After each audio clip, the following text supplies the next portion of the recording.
Bev's Video Kingdom is brought to you by Sex Panther from Odeon. The world over, we searched for a smell that was so strong, so pungent, so erotic that women all over cower to see that little black bottle. But don't take my word for it. Let's hear from the real people out there in the world just drowning in horny babes looking to gag, if you know what I mean. Sex Panther smells like Donald Trump's foreskin. Sex Panther smells like a fermented white cheddar pirate's booty. Smells like an unsocked foot fresh out of a Converse All-Star. It smells like Lindsay Lohan's breath. It smells like Scott Peterson's boat. It smells like Megan Fox's thumbs. It smells like Jason Pierre-Paul's knuckles. It smells like a sippy cup full of 3-day-old milk. If that sounds good to you guys, and I know it does, come on down. Sex Panther by Odeon.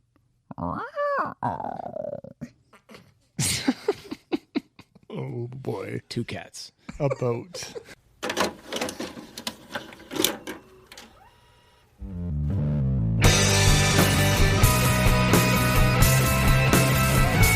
I wanna be at Beverly's, bringing me home with my movies, just to blind by, no reason why. I love this scene. Nick Nazak and Brad, your favorite podcast. Let's start this thing. Woo! La la la la la la la la. Oh, oh, oh. Unique, New York. Unique, New York. The arsonist has oddly shaped feet. Hey, everybody, this is Bev's Video Kingdom. Nick here. I'm here with Brad, Nate, and Zach. What's up, fellas? Hey, everybody. What's happening? How now, brown cow? I'm Brad Burgundy. Guys, we are covering Anchorman. Originally discovered by the Germans in 1904. No, I'm kidding. Directed by Adam McKay.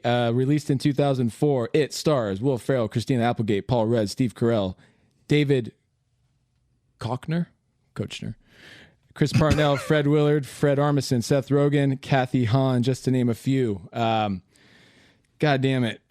Huge cast. Adam McKay's run, that short run from 2004 to 2013, finishing to Anchorman 2, which we can get into that. But Anchorman came out when I was in college. Don't remember what theater I saw it in, but I saw it in a theater and I laughed my ass off. Adam McKay and Will Ferrell kind of forged a friendship in SNL. They became like best friends. They were both hired on the same day and then just became best friends and collaborators and just made magic for a short stretch. So they didn't know each other before SNL? When 1995, they met and they were hired on the same day. Interesting. At SNL. Went on to do big things together with Gary and Gloria Sanchez Productions.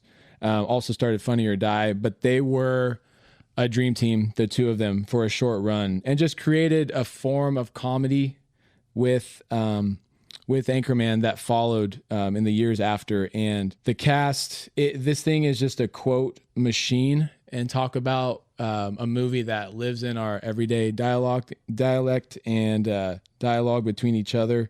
Damn it, it's so funny. I have a list of just quotes. I had to just get an idea of how many I say on a fairly rare, frequent basis, and it's a lot. So much fun to watch, and I just want to hear what you guys think and how much you guys hated this movie. Really quick, I just want to say that Nick is super good at remembering quotes from movies. Yeah, like annoyingly good. Like really good and like super quick to get them in his head, and I struggle with it. And this movie, I bet you Nick knows every single one of those quotes he has written down. I think it pisses his wife off a lot because he says quotes to her, and she's just like, I don't know what the fuck you're talking about right now.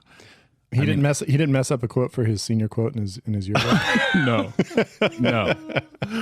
Oh, sorry, I digress. It's true though. I mean, really quick. I mean, unfortunately, she does have to ask. Like when I say something funny that's from me. Is that who said that? She's like, what movie is that from? I don't remember that. But it's also impressive when it's not. Like, that's all me, baby. That's all me. Just came off the top of the dome right there, babe. Oh man, I love this movie. I mean, it's hard for me sometimes to remember and recreate for myself the way it felt to watch it the first time, because I've seen it so many times, and oddly, I do think it's a movie that rewatches well, but that but for me, like, it never has been. Some movies, I think in some ways they get better with time, and there are things about this one, like you relive the quotes and they're really funny. But this is one of those movies that the first time you see it, you're so blown away. It's so funny and so weird and different, and you don't quite expect it to make you laugh the way that it does. And so I love this movie. I still love it. I watch it probably once a year since it's been out. But I definitely feel like it's a movie that if sometimes you feel really jealous of people that get to like experience things the first time. You hear somebody that they tell them about a movie or show and they're like, I haven't seen it. And I genuinely am like envious that they get to see it. If someone told me they hadn't seen Anchorman, I don't know if there's very many movies I would be more excited to have them watch, especially if they are any kind of Will Ferrell fan. It's so quotable. It's so clever and funny. The cast is ridiculously good. I mean, it's a total home run. Maybe the best comedy since 2000. The weird thing for this movie with me is it's a lot like Superbad. Both of those movies I did not see in the theater. I did not see Anchorman nor Superbad in the theater, and both of them were built up by like all my friends, like you guys and everything, and just everywhere. Oh my God, you got to see Anchorman. You got to see Superbad. And both of them, the first time I watched them, I was like amused, but just like, okay, I think it was built up too much in my head. And then as I've watched them more since then, I've gained more appreciation.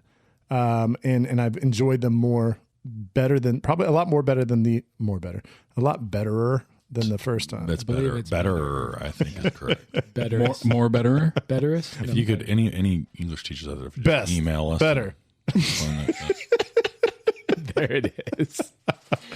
Better team. Second. All right. Yeah. So I do love it though. I mean, it's a great movie. It's not one that I'm going to jump out and watch each year like Nate, but definitely if it's on, I'll catch it and enjoy it. But it's a classic comedy, and Will Ferrell is a legend, and Brick Tamland's my hero.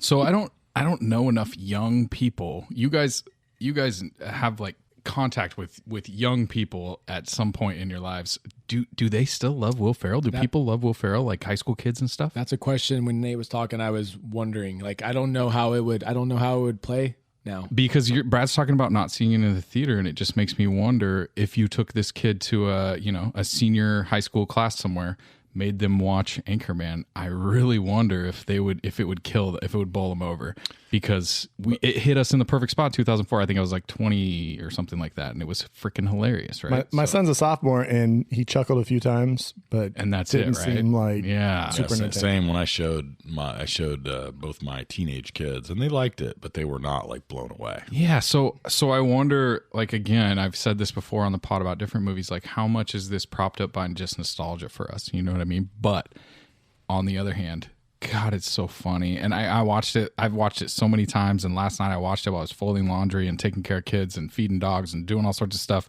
And man, I would just walk into the room and just die laughing at freaking Steve Carell saying something just absolutely ridiculous, deadpan into the camera.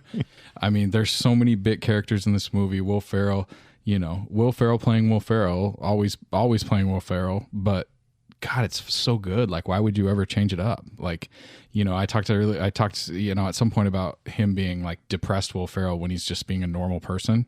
His personality is just so like, just so outrageous and out there. It's awesome. The buildup, I think, because we're connected to that buildup that was going on when this movie was made from his SNL, knowing that he was the dude on SNL. We knew all the funny skits. Even if you didn't watch SNL, you saw his funniest bits. There was that buildup leading up to Anchorman, and there had even been a couple of I think they did a good job of like marketing the movie a little bit where they were showing his character dressed up and doing some things, and you're like, I remember he was shit. on MTV. Like this was, As his character. kind of right into MTV's heyday, maybe at the tail end of it. And he was doing like, I'm pretty sure he hosted TRL as Ron Burgundy and a bunch of weird stuff like that. So there was definitely buzz. I think people really loved it at the time. I mean, for me, it was kind of the stoner movie in college. Like a bunch of stoner dudes would watch it over and over, and just, it's just complete irreverent, random comedy that when you're stoned, I mean, that shit's really funny, and it's still really funny. Oh shit. So many people in the cast, it's this, what I want to know, and I know we're getting into with Dream of the Director, is how much of it was improvised. I feel like a lot, because it feels like it's just an improvised, it's a slugfest of improvisation. Is that it? Has to be. And just nonstop. Everybody, it's just coming back and forth. And every time that they're on screen, it's like they're trying to one up each other with everything. Because you've seen the outtakes, and you know how much Be Real there must be on this movie. How many different things did they come up with that Odeon, Sex Panther by Odeon, Just on smells Odeon. like? They probably did 87 different one-liners, and 8 of them made it into the movie. Yeah, for sure. It smells like a turd with, what does it say? It's a turd with cat hair on fire or something like that. So to me, the most important question here is, how important is Ron Burgundy's mustache to popular culture? I mean, it's got to be top 5 movie mustaches. Selleck's one. Selleck one of one, I think. But Magnum's one. Magnum, yeah. If we go TV, we got to go with Ron Swanson, Burt Reynolds, and Smokey. Yep. I mean, how many other mustaches did even come to mind? Officer Jim Dangle from Reno 911. one of my favorites, Reno 911. So, I mean, the mustache here is... As far as movies, you're right. Pai Mei. It might be carrying the Is movie. he like, or is that both his beard and his mustache? I think combined. It's hard to say which it is. I think it's disqualified because of it. I think it's his like goatee, right? Yeah, he's Like got a that 47-inch goatee. Yeah. He looks like the bassist from Korn. I can see Pai Mei slapping the bass. All right, moving on to our next segment. We're moving on. We're sitting down with Adam McKay. We're having drinks with him. And tonight, in honor of the legend, Ron Burgundy, we are all sipping on at least 2 to 3 fingers of scotch. Scotchy scotch. So it's honestly disgusting. I'm not sure. I really like bourbon. I really like whiskey. It tastes like leather and permanent marker to me. I don't understand the.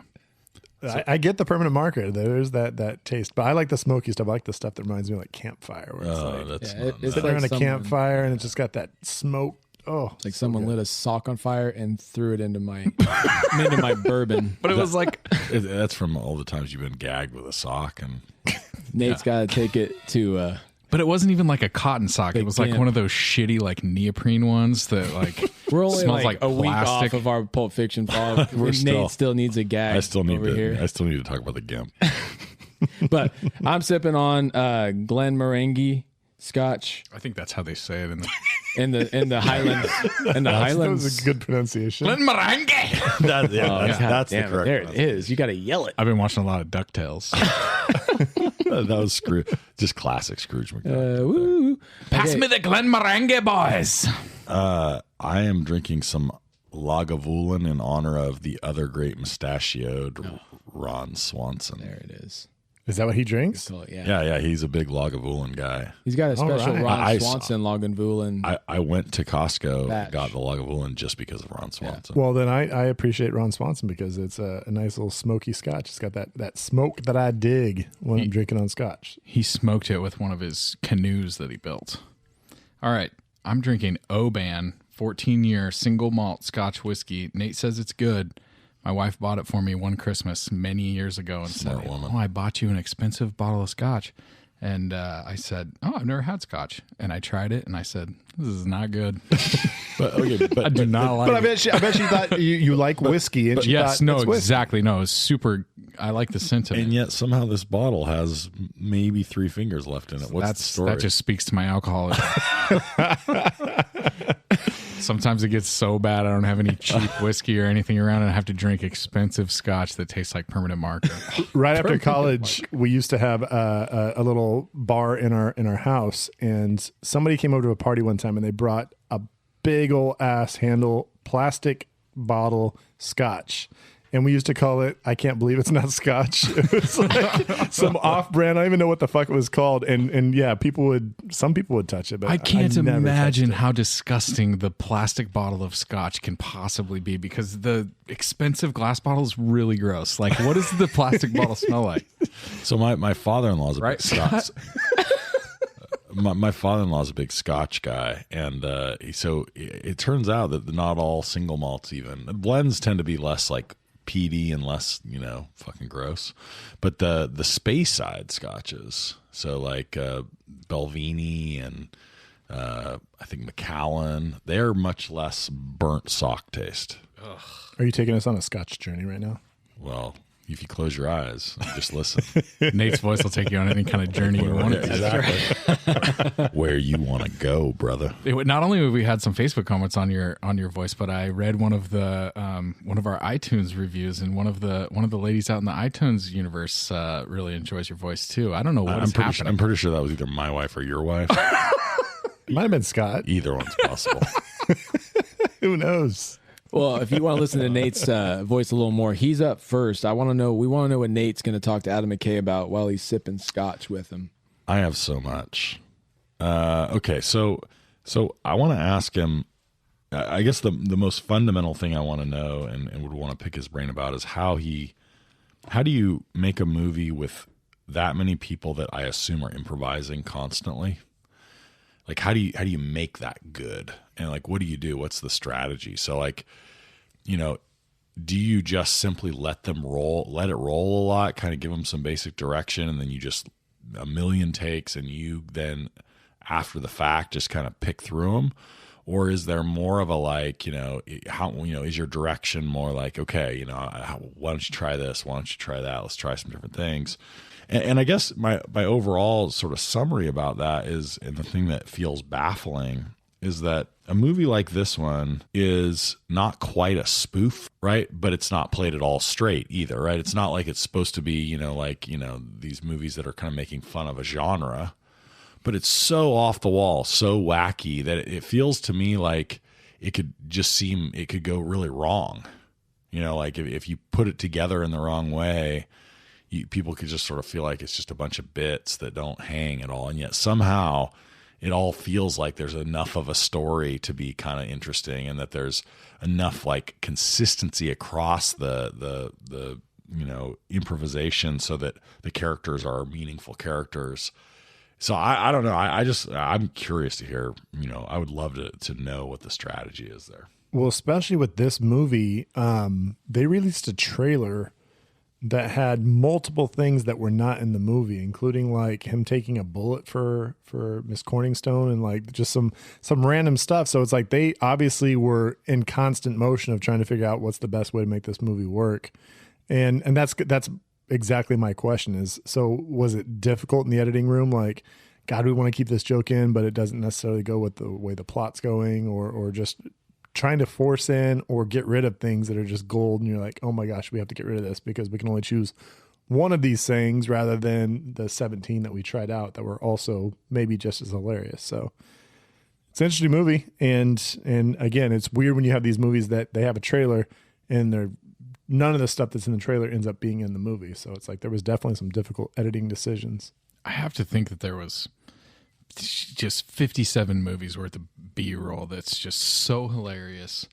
And it's funny that you say that, like there was enough story to kind of hold it together and bring it home, but I almost feel like a movie like this and a lot of Will Ferrell type movies, sort of irreverent, just like, crazy comedy movies like this, a bunch of improvisation.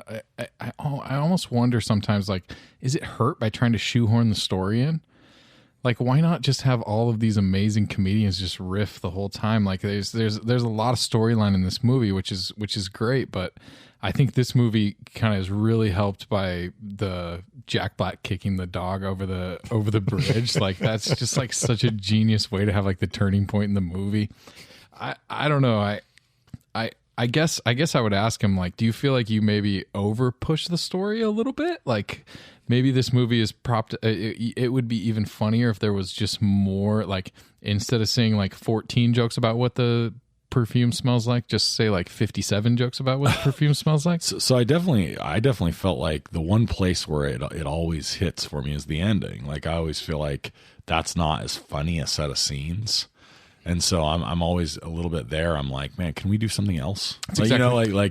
Do you have to wrap this up? But until that point, there are there's only one or two other spots where I feel that way. Maybe there's jazz flute. But. My brother's band, when they were first going to record like their first major album with the record label, their main song that had been popular all across the local areas and stuff, and some radio stations around. They when they went to record it in the studio, that there was a producer that said, you have to have a third verse. And that's what they kept saying. No, you have to have a third verse. The song only has two verses. You need to have a third. This is a pop song. It's going to be on the radio. It needs to have three verses. And so they ended up recording a third verse that I know my brother who wrote the song was not happy about.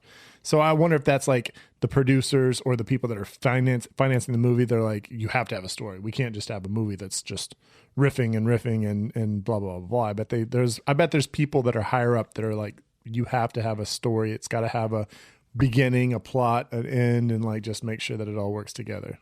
But is it a better movie if it's less plot driven and the end of it is just more riffing and just a bunch of jokes and there's, you know what I mean? Like, well, that's my point. Is the third verse in my brother's song, I don't like it. It doesn't really add anything to the song, and the song was just fine without it. So why not just keep doing what the song was doing and just let it go, because it's better.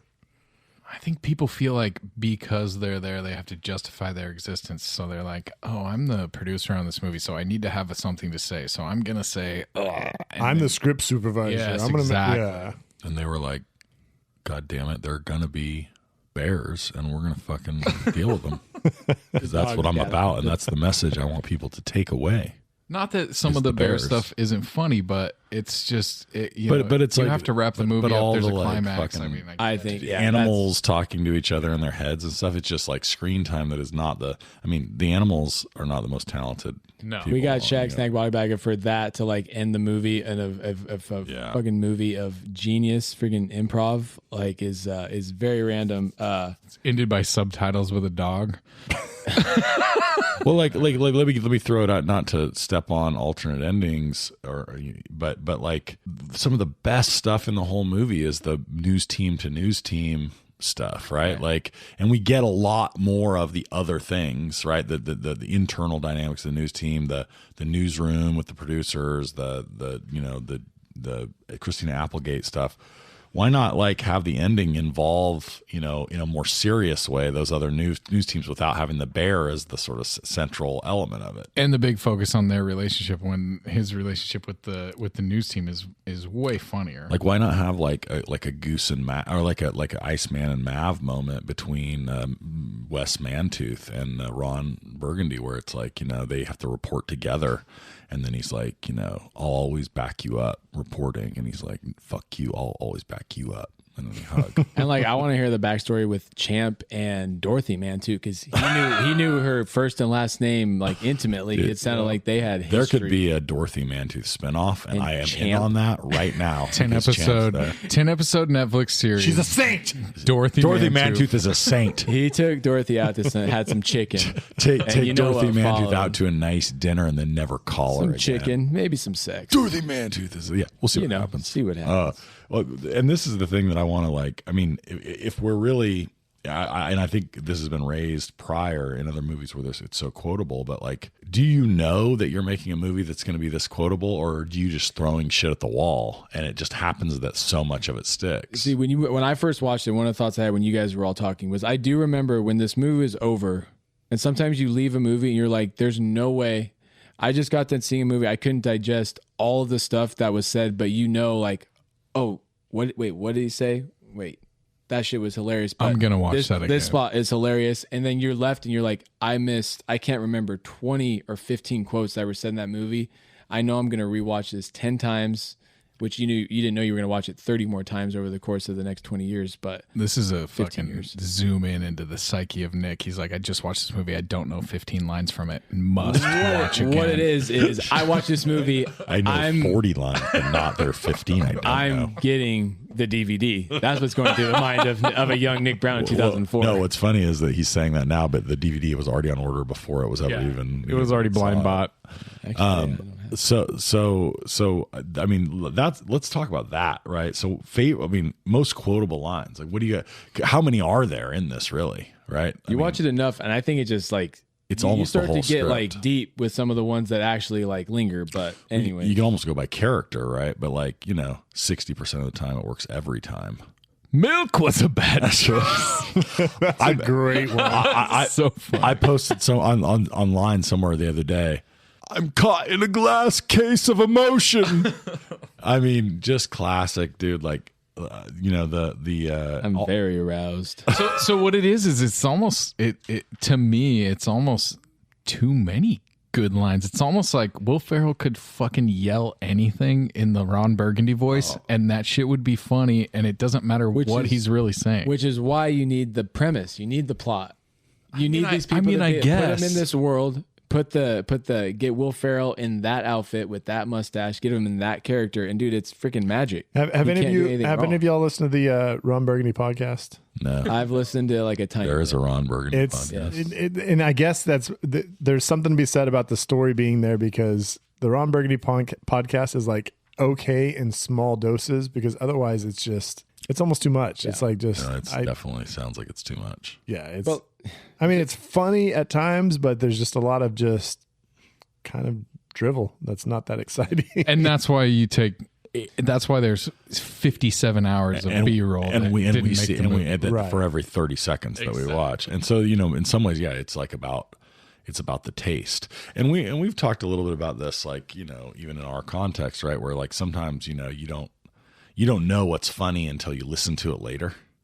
So like, sometimes we think things are funny that we're talking about, but a lot of times we listen to them later. And I think that's got to be some of what's going on here, is like the funniest stuff doesn't always appear as funny right on the bat. But to the point about like Will Ferrell could say anything, that's the other question I have, I guess, for the room and for the director is, how much of this is really the people delivering the lines and how much of it is what's being said, right? Because like 60% of the time, it works every time, is a pretty fucking funny line no matter what, but I don't know that anybody delivers it the way Paul Rudd does.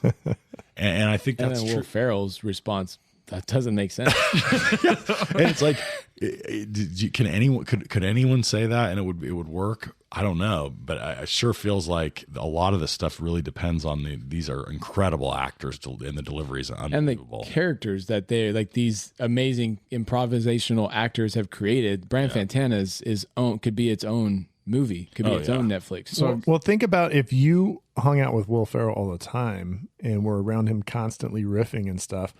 I think at some point you would always be okay, like I'm looking for that really out there line from Will. So I wonder if that sometimes kind of manipulates the editors, the directors, the people that are involved in the movie making, just because you're around him constantly. So he's constantly saying funny stuff. And so maybe the stuff that we might, if we just got around Will Ferrell, we'd be like, oh my God, that's so funny. And they'd be like, that's like a 30% Will. We want to hear 100% Will. And so like they're always looking for that bigger line. And if that affects the movie making process at all. It makes me wonder, like, so we're drinking with the director, right? Like there's so much, just the cameras are rolling and people are riffing, right?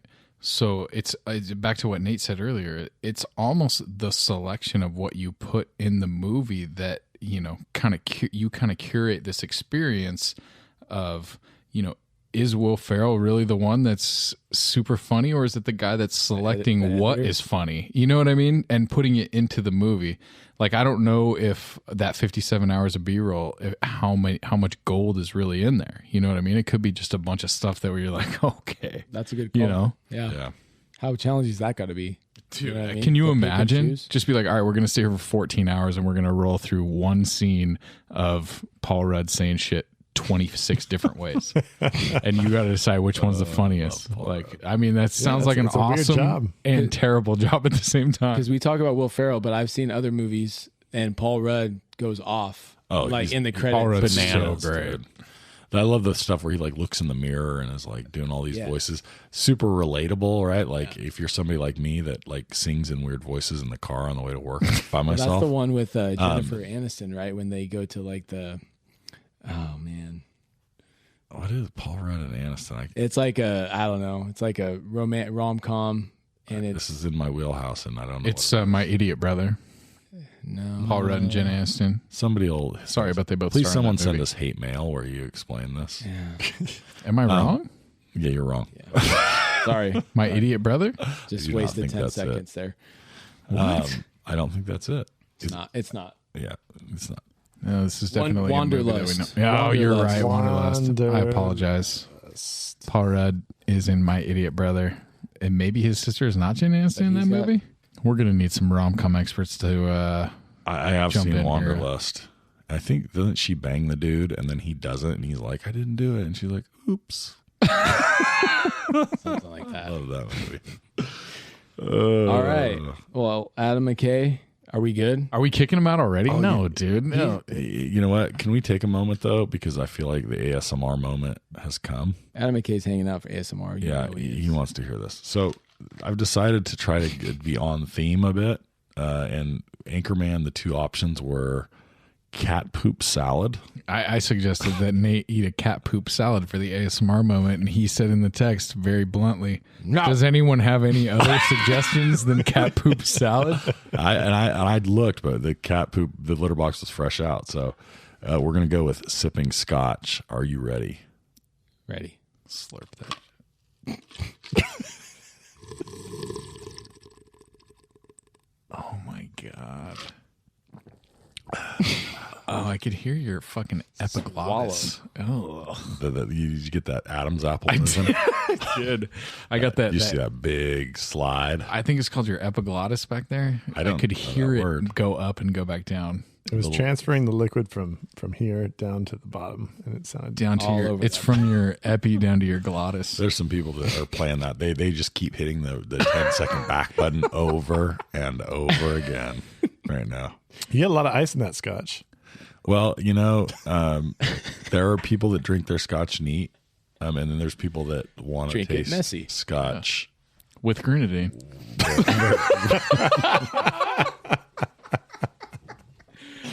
I one time somebody had a bottle of Pappy's, not scotch, obviously, and so I took a picture of it, like pretending I was going to pour it in my Diet Pepsi as a mix, and I posted it on Facebook. And I've never had so many people legitimately enraged. There was on a my Facebook. fucking mob with pitchforks on the front of Nate's lawn after that picture. Like, it was unreal. Like, they were just like, are you, lost their minds. But Honestly, there's never been a more Nate picture than pouring Diet Pepsi into the Pappy. I'd like a diet and Pappy's, please. Neat. I'd like that neat. Neat. I also No like my ice, steak please. well done with ketchup. No, that's unacceptable. All right. Good. So we're done with our drinking with the director later, Adam. Bye, Adam. Bye, buddy. He's got to go edit some more Will Ferrell bullshit. He's going to help us edit this He's got episode. a lot of fucking editing to There's do. a lot of good B-reel in this episode. Unfortunately, we have to include all of it. So sorry. Yeah, yep. The editing process on Bev's Video Kingdom goes a little something like, did we record it? It's going in the podcast.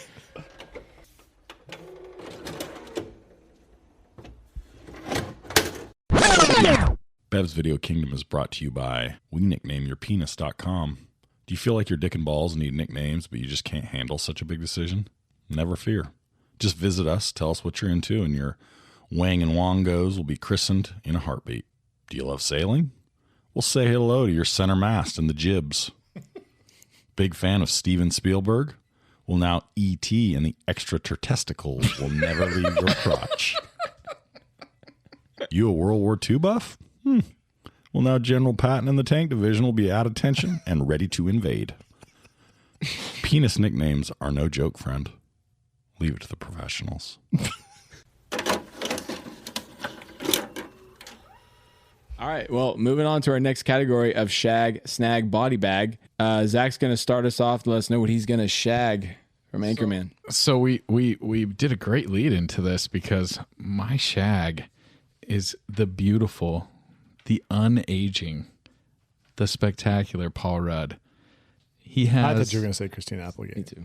Oh, I love Christina Applegate. I have zero problem with that. But if I'm like, if I'm out and Paul Rudd's standing at the bar and Christina Applegate's standing at the bar, you know who I'm going up and talking to. I was at a bar where Paul Rudd was once, and I went up and talked to him. No, you didn't. I absolutely did.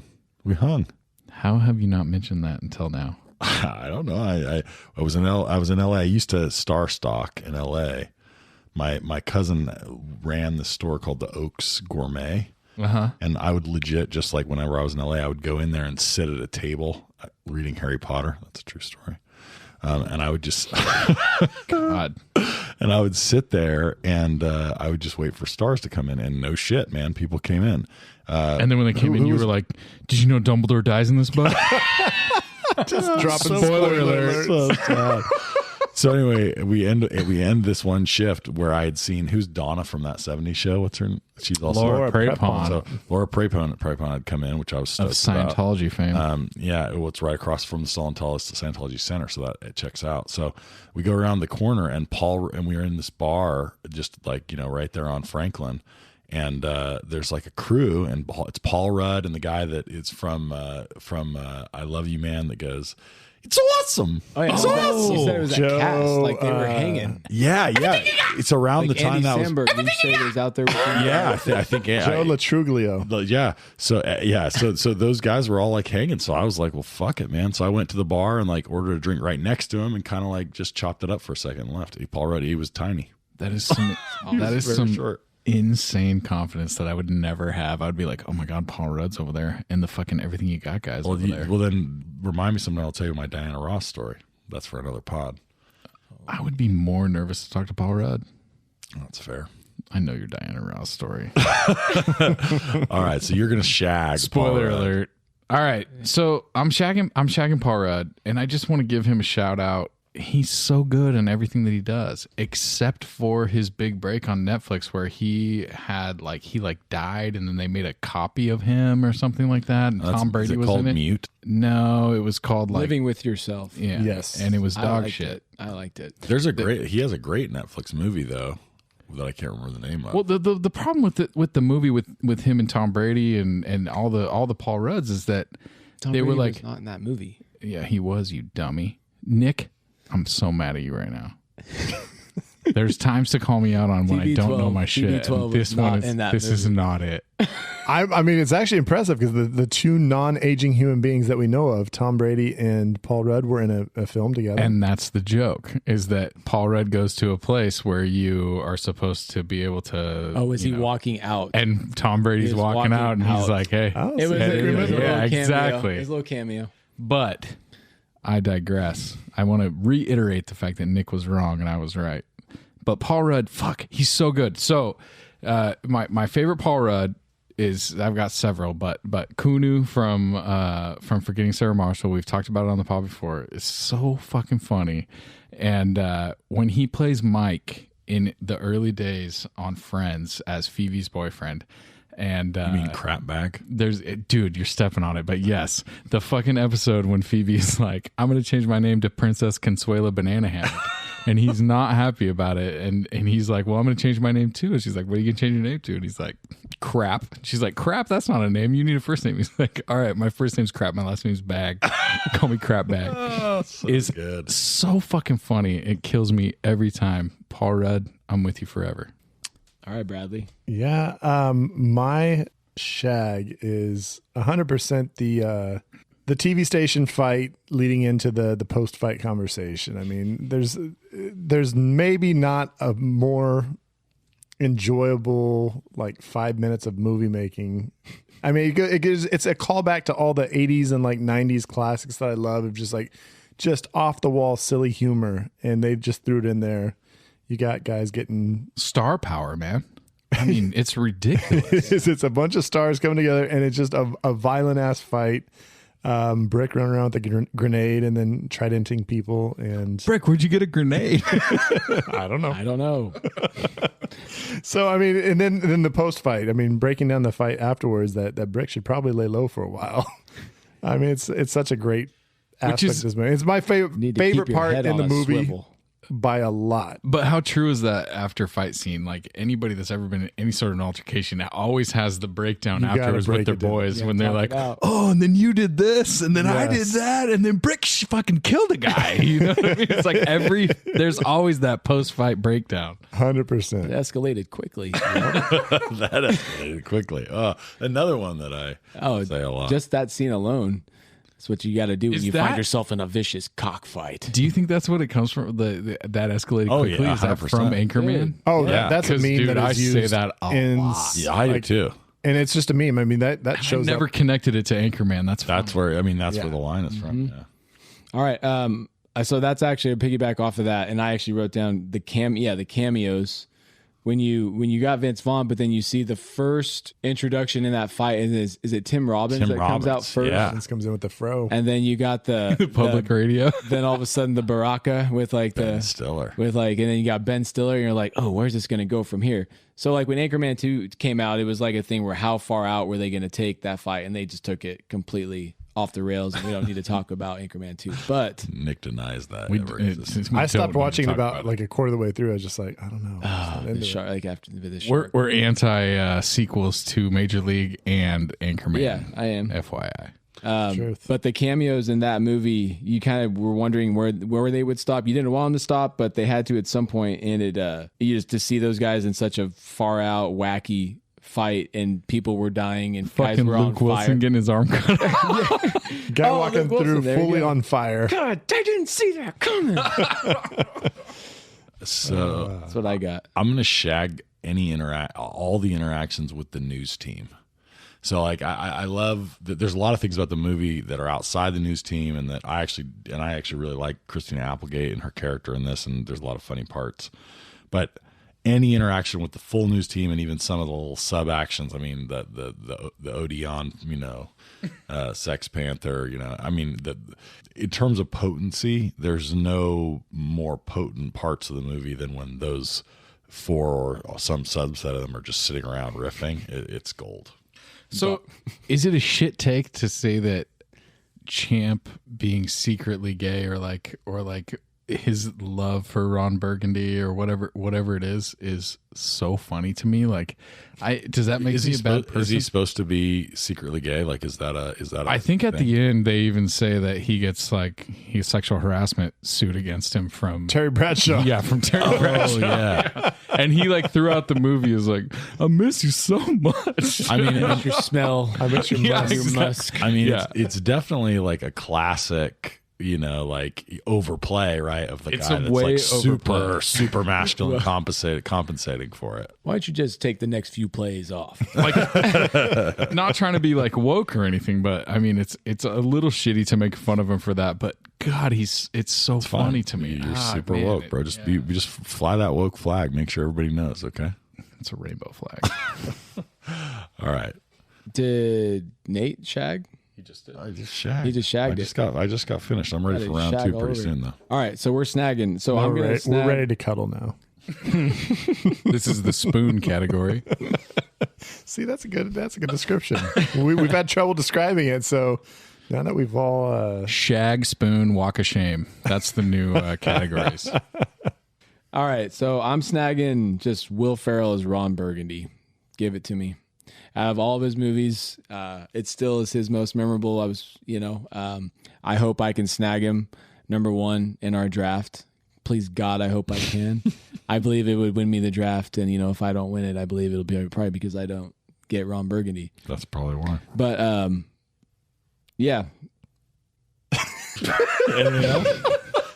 Sorry, dude. I'm frying out over here. Any other takes, Nick, or you just? I like that take. It's a good one. I just said full Will stop. Ferrell / Ron Burgundy. I think Nick wrote down Will Ferrell / yeah. And he's all, I'm going to stretch that out as long as I can, but just those words. Well, I mean, I don't know. I don't think we're going to go around the entire cast, but my snag is Brick Tamland. I mean, Steve Carell, and I'll preface this by saying I am not a Michael Scott American Office fan, but oh my God, Steve Carell as Brick Tamland is one of my favorite roles, maybe of all time. I wanted to pick him for every category, Brad. I mean, He's just so good. starting off, putting the mayonnaise into the toaster and just doing it so everything he And does smelling is so, it. everything he does is so calm and just good natured and smiley that you just have to love him, even though he's a complete psychopath. And it's wonderful. Brick's life seems wonderful to me. I think if I could have like his mindset, like that seems awesome. He doesn't give a fuck. Oh, and every time he's just in the back parroting them or trying to be them or just trying to get involved in some way, even though he doesn't know how, it's wonderful. So many good Brick scenes. So I'm going to shag a weird one here. I mean, I'm going to snag a weird one here, which is I'm going to snag like the super, super funny like take on feminism. So like this is sort of like a little bit of a weird movie in this way, right? Where like it's making fun of this like super misogynistic era. And like it takes itself just seriously enough to like make the jokes about this stuff, but they're like it's also really funny and not like, you know, heavy-handed in that way. So it's kind of a cool like, I don't know. I dig the like back and forth of it a lot. So I thought about this a lot, and it has a bunch of kind of feminist like motivations, and like they're trying to push like the kind of feminist line, and all it takes in order to do that is one character, and it's Ron in this movie, one character to be like, no guys, like that's ridiculous. He does it several times, and just all it takes is one guy to be like, what the fuck are you guys talking about? Like, that's crazy. And then all of a sudden you're like, oh yeah, these guys are a little outlandish, you know what I mean? But if there's not that Ron character to kind of ground everything, I think it kind of goes off the rails real quick. Yeah. I mean, it is definitely pseudo-feminism because, I mean, she hates him 3 different times, but then just he does like one little thing and she's like, I'm so in love with you again. But this is why I like it, right? Is that like it's kind of making fun of, I mean, if you really want to interpret it that way, it's sort of it's both making fun of the misogynism and also the feminism, Yes, right? They're like for sure. counterintuitive, you know, like, and you know, not to get too deep into this, but I often find it sort of like there's a lot of complication even now in this, right? Because like, you know, you take different versions of it, right? You know, women should also be, you know, they should be empowered enough to also, you know, own their own sexuality in this way, and so like it's like a parody of that too. I don't know. I just find it funny. The scene where she's in the lobby and she's like she's like talking to herself, and she's like, he's cute. No, he's hairy. Yeah, exactly. But he's so sexy. Oh my god! Oh, no, he's not. He's hairy. He's hairy. It's perfect. I have a feeling lots of women talk to themselves like that when they're meeting with Tom Selleck. Yeah. At some point, they were like, oh my god, he's so dreamy. Oh my god. And they're like, no, he's gross. He's fucking, the fucking mustache is crazy. Okay, so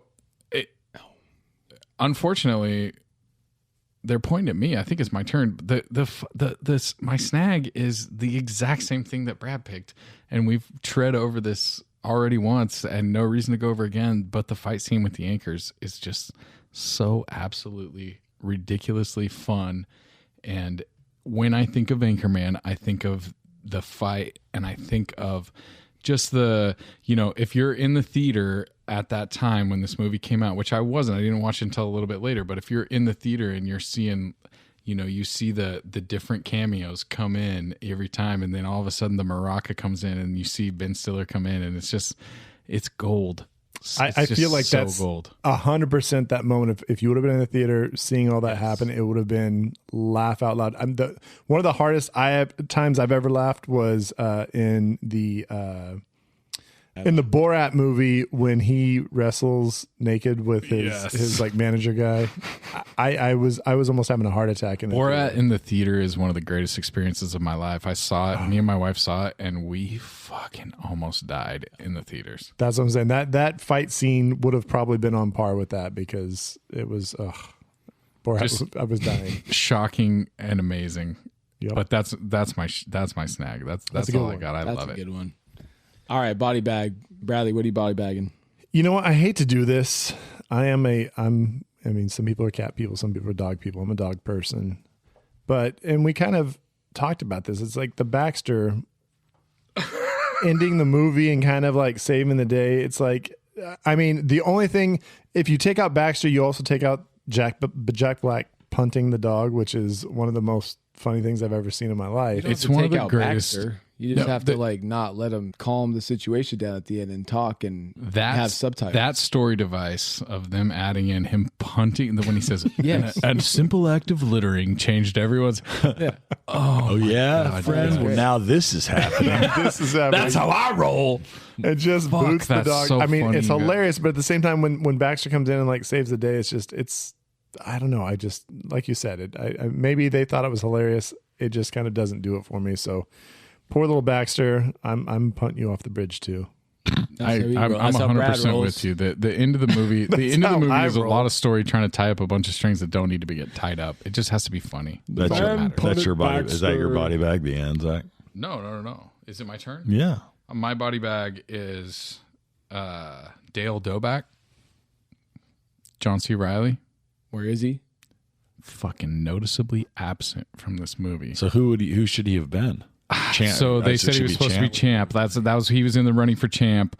I don't lie. Not even in the running. I think he was supposed to be champ, and then he was doing what was he doing? The Aviator with DiCaprio, which is fine. Some artsy piece. Yeah, but he says later on that he regretted not being in this movie, and that's my body bag is the fact that he was not in this movie. Nobody's going to choose fucking The Aviator for any podcasts. No. He came back for Anchorman 2, I guess, in a little cameo, but I didn't see that. There is nothing that I love more in this world than Leo DiCaprio and everything about him, but The Aviator's fucking balls. I don't care what you guys think.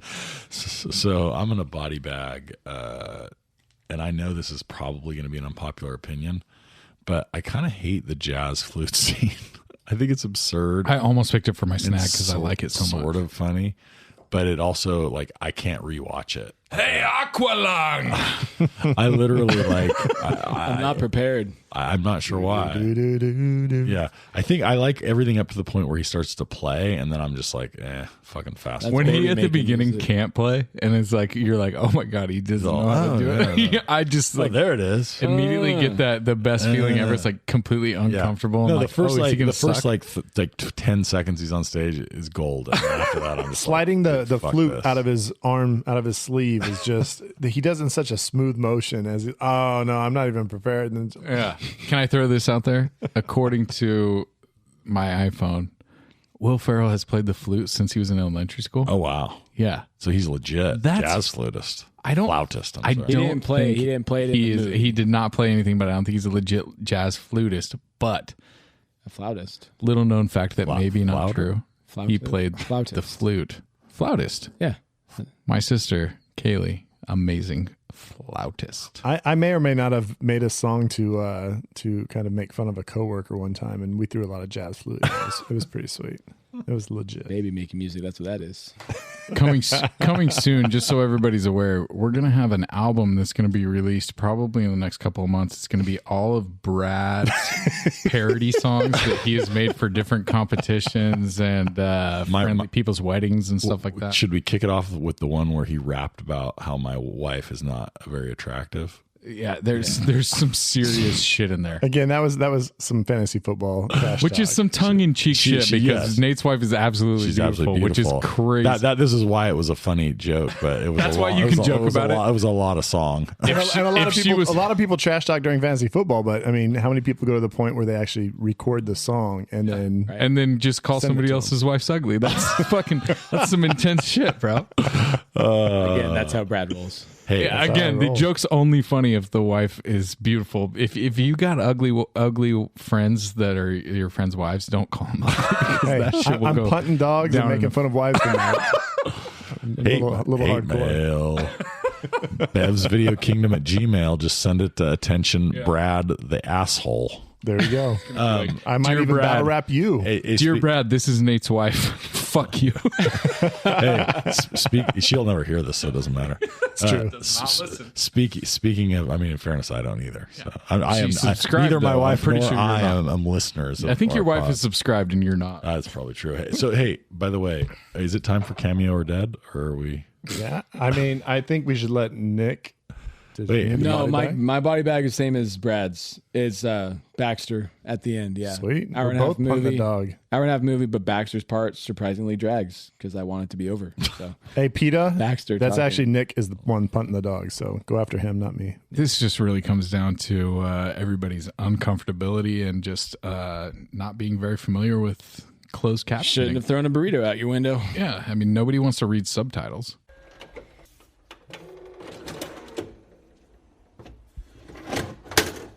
This episode of Bev's Video Kingdom is brought to you by Tamland Tridents.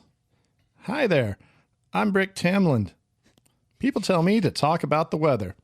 When I do, they give me money. I spend my money on important things like mayonnaise, grenades, and tridents. I like tridents. They are very useful. I once used a trident to stab a man through his heart. He was riding a horsey. Maybe someday you'll need to stab someone through the heart. They put my name on some good-looking tridents. They are sharp, too. If you get some money for talking about the weather, you should buy one. Just don't talk about the weather in my town. I'll stab you in the heart with my trident. I'm Brick Tamland. I love lamp and tridents. That was a good break. That's a terrible impersonation, but That's whatever. a solid brick. I thought Steve Carell was in the room. I don't even know what I did. I just started talking. I blacked out.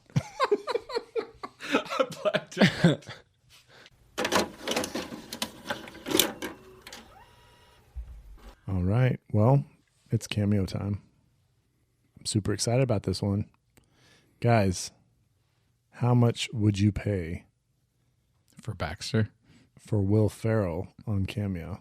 Oh, my God. He's not on. So camera. Will Ferrell's probably one of I mean, I would have to assume he's one of the top priced He's not people on. in the world. Wait, sorry. Is he on there? How much would you pay for Will Ferrell on Cameo?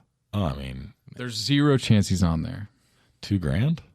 I was gonna. Yeah. 1,500 was going to be my bet.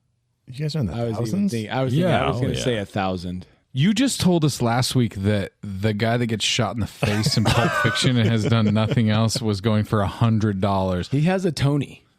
No, I don't. Guys, you can get Will Ferrell for less than $100. Is there another Will Ferrell?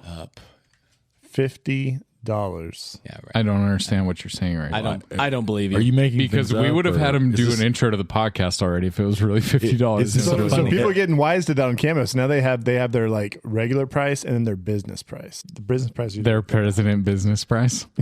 Lord business price. Yeah, so $50 for Will Ferrell impersonator. what? There's Yeah. impersonators on Cameo. Hang on a second. We've been doing a podcast for like 2 hours and we are officially Will Ferrell impersonators at this point. We've done enough impersonations. Nick's the best Will Ferrell impersonator I know. $50, man. I'm like, why? All right. How- I'll get on there and How start do you? making the pots. But here's the thing. How do you feel if you're like the real actor and you charge less than $50? Like if you know any of the people that are on there as themselves and they charge like $28 and you're like, Will Ferrell impersonators charge twice. So when I put charge. Will Ferrell's name in on Cameo and like it comes up, I saw impersonator at the top, and so I click on it, and he was dressed up, of course, like Ron Burgundy. So I mean, I think that's where he's probably making his dollars. He's literally. I didn't listen to it. The audio was I'm off. Ron Burgundy. Yeah, the audio was off, so I didn't even hear if he's a good one or not. But maybe we should check him out. Happy birthday. You've got one person who used to be Danny Trejo, the bartender. He was on Cameo at one point. We don't have a price for him. Trejo? Wait, sorry. Danny There Trejo. was somebody Machete? that used to be Danny Trejo, or Danny Trejo used to be on. Danny Trejo used to be on Cameo. No, it's his impersonator. He's now impersonating The Rock. He's got a knockoff taco truck. We've got one person. One of the main crew is on Cameo. One of the main. Wait, what? Keckner. Or Parnell. It's got to be Keckner because he's mad because the Chiefs are terrible. I don't know if you know anything about Keckner, but He's a Giants Chiefs he's a fan. huge Chiefs fan from Kansas City. Okay, so Keckner is on there. Now I want this is gonna be a tough one. I want to see how much are you charging, or how much does Keckner charge? Wait, so Marvin from Pulp Fiction is charging $100. Bill Maher, Let's use that $100. as our baseline. So Keckner 200. David Keckner's been in 1,000 more movies than him. A lot Give- more give or voice work. take. Oh, dude, and he's good. He's funny. 300. I say 261. He also worries me as if like a guy that like I'm talking about that I really like him right now, and then I'll find out after the pod that he's been canceled for like sexual harassment at some point. I don't want to put that accusation out there, but he gives me that vibe a little bit. You just think of him as his Check office, his emails. his office character. He's been hanging out with John Parker. Gruden. Or Oh God, his on the Office has the Packer. Todd Oh my Packer. God, that might be his favorite character of mine. Oh, he's so good. it's Champ. Oh my God. See, so he's been in Office. I mean, that's Champ. obviously a huge boost. Oh, huge. I'm saying, I'm saying 260. I'm saying 261. 261. I got 3. See, over $300 is like Wesley Snipes. I need money for the Then go IRS. $1. You can win Maybe this. No. Nick says 300. Honestly, dude. Yeah, don't listen. I'm going 321. David Jesus, Koechner's you're a all big star. Overbid. It's 225. I was So- close. So not bad. let me throw this out to the Bev's Video Kingdom. How cool would it be? And I'm pretty sure it's probably against the rules of Cameo. But how cool would it be if we got one of these big stars like David fucking Koechner to come on the pod and paid him his $225? We split it like 5. We make Scott pay for it. But I think we'd only get him on for like 30 seconds or something. That's all what we do need. you pay for? 2 That's all we need minutes? for him to say Nick, Nate, Zach, and Brad. Fucking. I know, but your that's the, favorite I think that's podcast. the business cost. That's why. So they have their like, if you want to send a message to your grandma, that's the But cheap will they cost. do a public? But if message? you want them to like promote your business, that's what's the bigger. So price. what's that price? Probably a lot more. Double. I could check it out. Some bullshit, Brad. What I'm saying is, if we had Champ going whammy and really dropping some of our shit, we would get so many listeners. It's a great idea. And a bunch of people would be like, oh my God, did you hear the whammy guy? Let's listen to Ernest Scared Stupid. So it says book for a marketing campaign or big event, which I don't consider that being a big event. 5,000. 5. Yeah, that's to have him come and tell stand-up jokes at your fucking corporate event, though. I don't think so. I think that's I'm just like. pretty sure. I think if he says Bev's Video Kingdom is whammy, that's $5,000. See, it says and now it's labeled as personal use. 225 personal use. Personalized video for you or someone else. See, but that's personal use on your podcast. Hey, But- Cameo, we've sponsored the shit out of you. Give us a discount. Yeah. I think We can knock a zero off that. We can be for $500. You can say like BVK. $500 Check it out. is pretty steep. Moving on to streaming recommendations. Anything out there that is related to Anchorman, or maybe it was directed by Adam McKay? Anybody got anything really quick? I just got Talladega Nights streaming on Netflix. Another Adam McKay ballad of Ricky Bobby. Brad? I'm going to go with a classic, and it's just got the same sense of humor. It's absurd. It's silly. And guess what, folks? It's on Stars. If you're interested in checking out Stars, you can watch the movie Airplane, and it's got that same sense of humor, just a lot of just weird, silly stuff that happens. And go ahead and check Airplane out. It's a classic, and that's what this movie kind of reminded me of. Anchorman had that same kind of feeling. So there you go. All right. Zach, you got any streaming recommendations? Honestly, with Will Ferrell, I didn't come up with anything super specific because I'm just like, just watch a Will Ferrell movie. It's fucking Will Ferrell. He's playing Will Ferrell, and he's fucking good at it every single time. He doesn't have a lot of misses. I mean, there's some movies that are not great. He did some serious stuff that Pick was. those in the But you draft, watch please. it. You watch it for Will Ferrell. Like the reason you're That's what I watching mean. is you're waiting for those moments, and there are all moments in every one of those. Just some are less than others. It's just he's a guy that he fucking when he hits a home run, he hits a home run, and all it takes is him to scream at his mom to bring him meatloaf, and then I mean it's really not much, but fuck is it? He fun. saved the end of that movie. and I'd want to know if that was totally him. You know what I mean? Yeah. I got this idea. I'm gonna yell at my mom to get me some meatloaf. Oh, it's so good, and then just the offhand fucking what is she doing? I know. That line, and I'm going to tell a quick little sad story. Just that line is forever ingrained in with me. I had a friend who passed from cancer quite a few years ago, and we went and visited him kind of late in the ball game of his battle, and he was in hospice, and his mom, of course, was taking care of him. And while we're sitting there around the bed, I mean, he still had a sense of humor. And Dude, that's incredible. he dropped the mom meatloaf line. It was great. It was so funny. It was something I always remember my boy Brett by. And yeah, so it's that line's forever ingrained in like just positive vibes about my boy Brett. Look at the big brain on Brad. Makes me like that quote even more. Yep. So I'd say I want you all to go stream Stranger Than Fiction, which is just a true gem, but you're gonna have to pay for it. Sorry. So this is one that Nate told me that I needed to watch. And have you done so? And then later on, I as with most shit that Nate tells me, I'm like, yeah, fucking cool, I'll watch it. And then later on, Nick was like, "Oh, I gotta watch this movie." Nick loves it. Nick and I share a love of this movie. You guys share a love of a lot of things.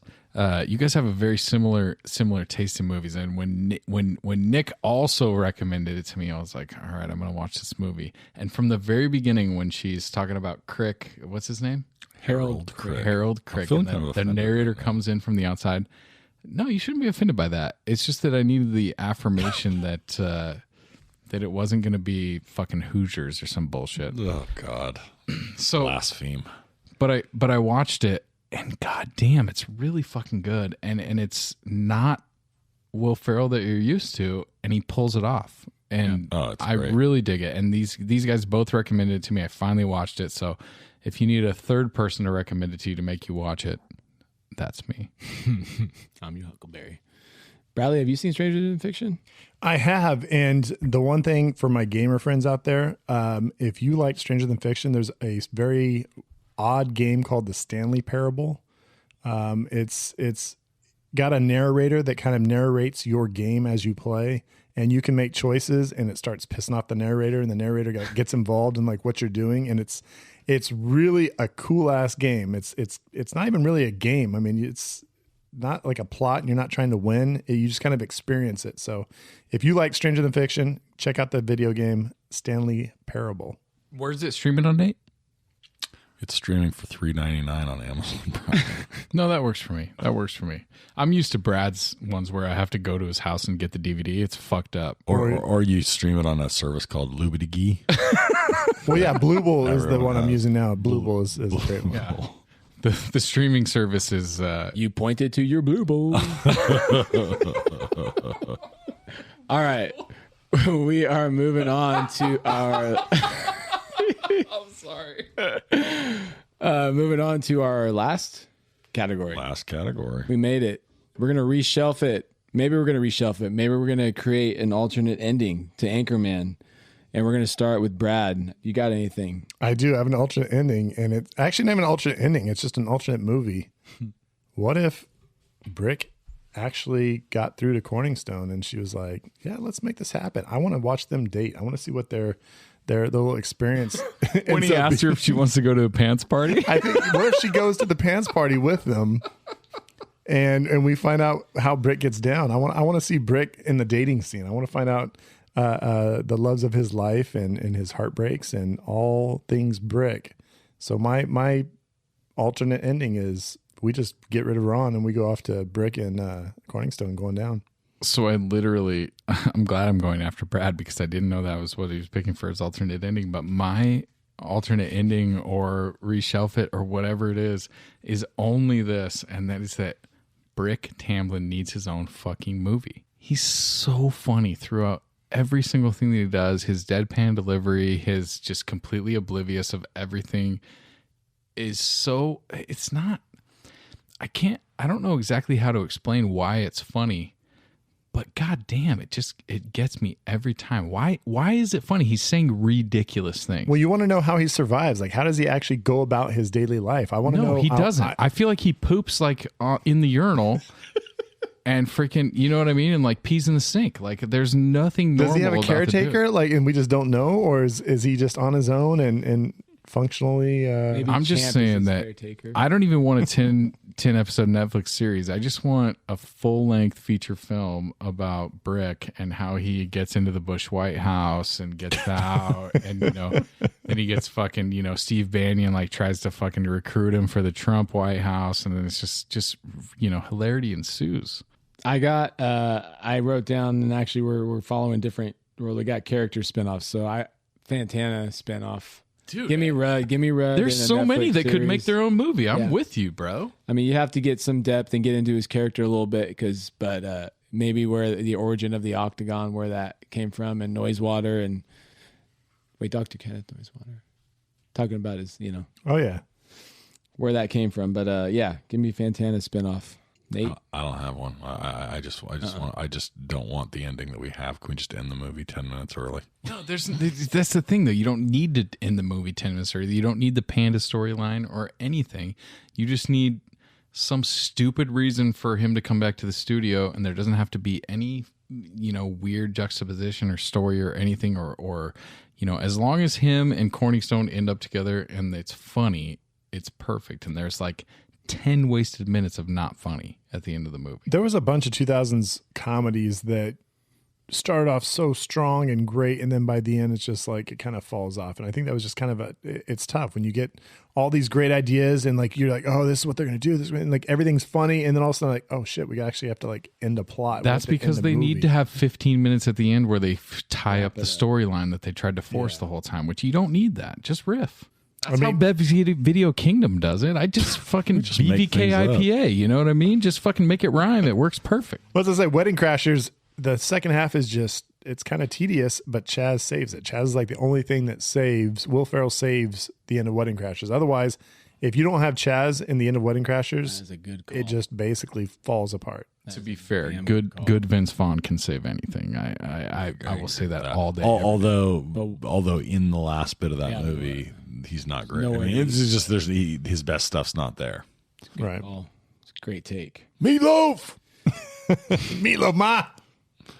Well, Jesus, we made it. We made it to the end. That was Anchorman. We have the draft coming up in a couple of days. So listen to that. Thanks for listening. What are we drafting again?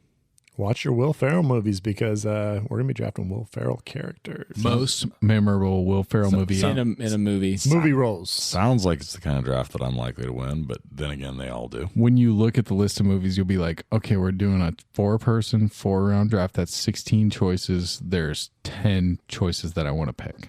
Well, you're going to have to end my streak because I'm on a 2-win streak. So friends, you should please take this moment to think about the thing. I want you to do a little thought process here. I want you to think, when I think about Bev's Video Kingdom, this one friend really, I think they would really like it. And then I want you to pull them up on your text message. And I want you to send them a text of your engorged genitals. And then I want you to type, and you can go ahead and get it ready, Kate. Just be like, oops, wrong person. And you say to them, you up? When I'm listening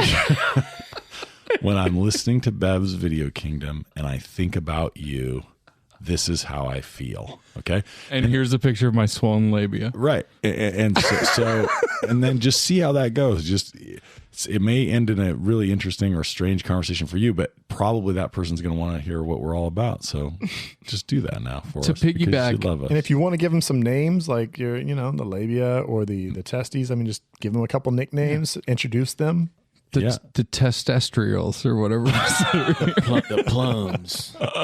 So that's we'd like you to testicles. Please spread the love and then follow us on Facebook and Twitter and Instagram. In a less awkward plea to get you to share this with your friends, if you are listening right now and you have laughed within the past half an hour, that's more times than all 100% of your friends have laughed in the past half an hour. So send them our fucking podcast. Be nice. Tell them to listen. Be like, hey, share the love. Hey, 1 hour and 48 minutes in, I laughed at fucking Nate's clitoris joke. And then said genitals. I'm sorry. It was engorged either way. Clitoris a genital? I think so. I'm not an anatomy expert, but I think so. It's in the crotchal region. There you go. Thanks, guys, for listening. It's now 11:54 Pacific Standard Time. Oh boy.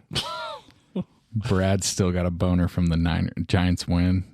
Niners loss. He's happy. So do I. It's the pleats. Brad's the only thing holding up the table right now. The pleats. Good night. Oh, that went off the rails.